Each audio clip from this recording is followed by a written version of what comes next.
আজকে আপনাদেরকে দেখাবো সিরাজগঞ্জ জেলার শাহজাদপুর উপজেলার এক রহস্যময় এবং আলোচিত জায়গা বাদলবাড়ি।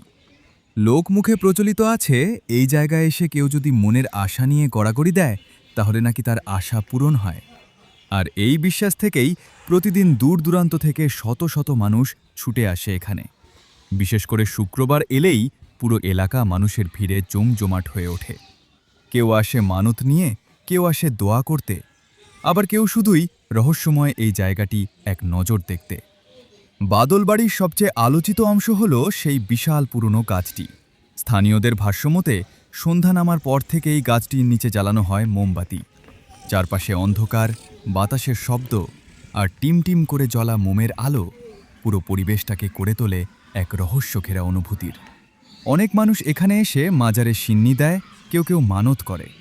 কারো বিশ্বাস এখানে দোয়া করলে মনের ইচ্ছা পূরণ হয়, আবার অনেকে এটিকে শুধুই লোকবিশ্বাস বলে মনে করেন। তবে বিশ্বাস আর কৌতূহলের মিশেলে জায়গাটি দিন দিন আরও বেশি আলোচনায় আসছে। স্থানীয় বয়স্কদের দাবি বহু বছর আগে এই জায়গাটি ছিল নির্জন।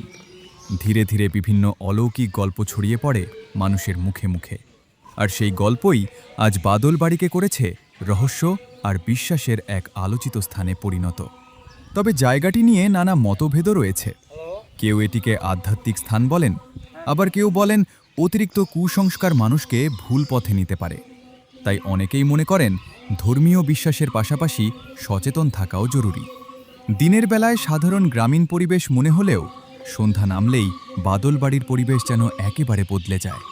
বিশাল গাছ, মোমবাতির আলো, মানুষের ফিসফাস আর রহস্যঘেরা গল্প সব মিলিয়ে জায়গাটি যেন ভৌতিক সিনেমার এক বাস্তব দৃশ্য। এই ছিল সিরাজগঞ্জের শাহজাদপুর উপজেলার আলোচিত ও রহস্যময় স্থান বাদলবাড়ির গল্প।